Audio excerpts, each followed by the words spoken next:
ఓం ప్రణామ స్వాగత ప్రతిమా సన్నిధి సన్నిరోధ సాముఖ్యముద్రాం ప్రదర్శ్య హృదయాయ నమః శిరసే స్వాహ శిఖాయై వషట్ కవచాయ హుం నేత్రాభ్యాం భౌషట్ అస్త్రాయ పట్ కిరీట కుండల వనమాల శ్రీవత్స కౌస్తుభ చక్ర శంఖ గద పద్మ వనమాల ముద్రా ప్రదర్శ పాదాగ్రే గరుడ ముద్రాం ప్రదర్శయేత్ సపరివారాయ శ్రీ శ్రీనివాస పరబ్రహ్మణే నమః.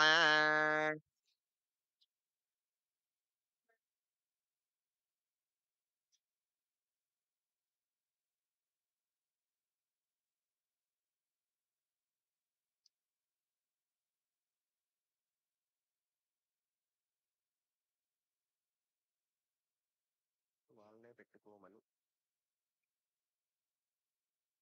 ఓం అర్చద ప్రార్చద ప్రియ మేధాసో అర్చత అర్చన్ పుత్రక ఉదపురన్న దృష్మర్చత అర్చద ప్రార్చత మంగళే రియం వధూరిమాగం సువేధావశ్యతాం సౌభాగ్యమస్మై దత్వా జాథాస్త్వం విపరేతనాః అర్చంతు పుత్రక ఉదపురన్న దృష్ణవర్చత అర్చద ప్రార్చత అస్య శ్రీమాన్ శ్రీమదః శ్రీమహాత్మే నమః శ్రీవారాహ్యై నమః సర్వోపచారార్థే అక్షతాన్నమర్పయామి. ఓం శ్రియై నమః ఓం హ్రియై నమః ఓం సంవిధాయై నమః ఓం జ్ఞానాదై నమః. శివగోత్రోద్భవస్య సహ బాంధవానాం సహ క్షేమస్తైరధైర్యవీర్యవిజయాభయాయుః ఆరోగ్యైశ్వర్యభివృద్ధిరస్తు ధర్మార్థకామ్యమోక్షమనోవాంఛా ఫలసిద్ధిరస్తు శ్రీ వారాహి దేవత సంపూర్ణనుగ్రహకటాక్ష ఫలసిద్ధిరస్తు. యజమానः శ్రీ లక్ష్మీ వెంకటేశ్వర స్వామి అనుగ్రహేణ నూతన చలనచిత్ర దేవతాభ్యో నమో నమః. దిగ్విజయాభివృద్ధిరస్తు తథాస్తు.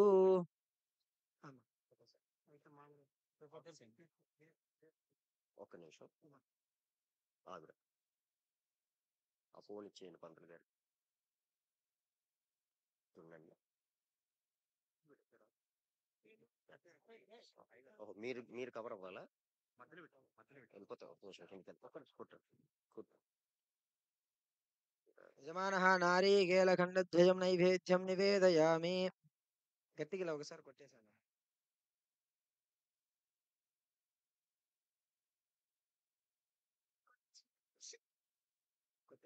కొట్టేస్తా.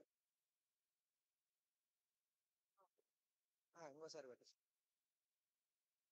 ఓం శ్రీ మహాలక్ష్మీదేవ్యై నమో నమః. సకల దేవతాభ్యో నమో నమః. నైవేద్యం దేవశ్చత్వా సవిత ప్రసవే అశ్వినోర్బహుభ్యాం భూష్ణోస్తాభ్యాం మాదదే నైవేద్యం సమర్పయామి.